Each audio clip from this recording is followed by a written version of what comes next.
মানুষের চিন্তাকে রূপ দেয় ভাষা, মনের ভাব প্রকাশ করে এই ভাষাই।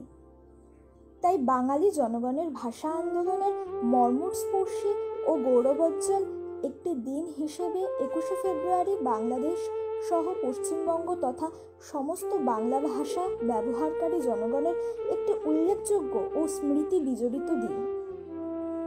1952 সালের এই দিনটিতে বাংলাকে পূর্ব পাকিস্তানের অন্যতম রাষ্ট্রভাষা করার দাবি রেখেছিল আন্দোলনরত ছাত্রদল, আর যার ফলস্বরূপ তাদের ওপর পুলিশের গুলিবর্ষণে শহীদ হন বেশ কয়েকটি তরুণ তরতাজা প্রাণ।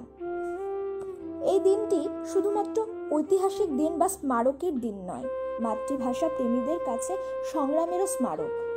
তাই তো কবিকণ্ঠে ধ্বনিত হয়েছে, আমার ভাইয়ের রক্তে রাঙানো 21শে ফেব্রুয়ারি, আমি কি ভুলিতে পারি।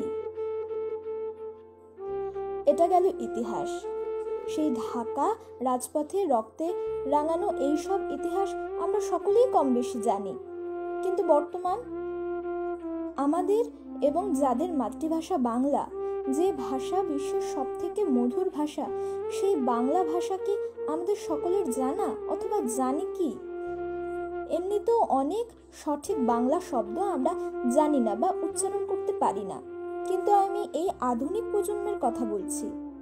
ইংরেজি ভাষা সেইভাবে ফ্লুয়েন্টলি বলতে না পারা অথবা বাংলা ভাষা বলতে পারা ব্যক্তিদের আজও কিছুটা হলেও নিচু চোখেই দেখা হয় অথবা বুঝিয়ে দেওয়া হয় সে স্মার্ট নয়।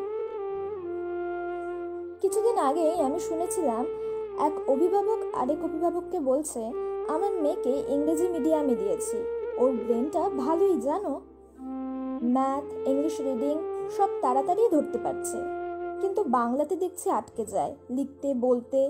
এই শুনে পাশের জন বলছে, তা বাংলাতে একটু আটকানো ভালো, তাহলে ইংলিশটা ভালো করে ধরতে পারবে।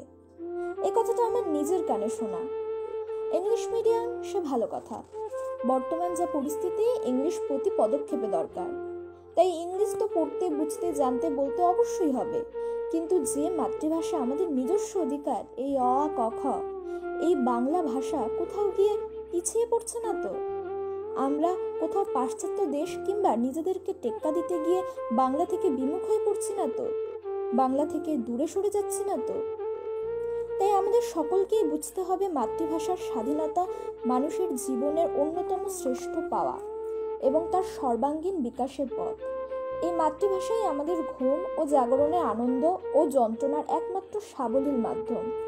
এই ভাষা আন্দোলনের মতো বিশেষ এই দিনটিতে বীর শহীদদের প্রতি শুধু আনুষ্ঠানিক শ্রদ্ধা নিবেদন করলেই চলবে না, এই দিনটির তাৎপর্য প্রত্যেক মানুষকে উপলব্ধি করতে হবে, এবং শুধু গানের লাইন হিসেবেই নয়, যেদিন আমরা গর্বের সাথে সাহসের সাথে বলতে পারবো, হ্যাঁ আমি বাংলায় কথা কই, আমি বাংলার কথা কই, আমি বাংলায় ভাসি, বাংলায় হাসি, বাংলায় জেগে রই, বাংলা আমার জীবনানন্দ, বাংলা প্রাণের সুখ, আমি একবার দেখি বারবার দেখি, দেখি বাংলার মুখ।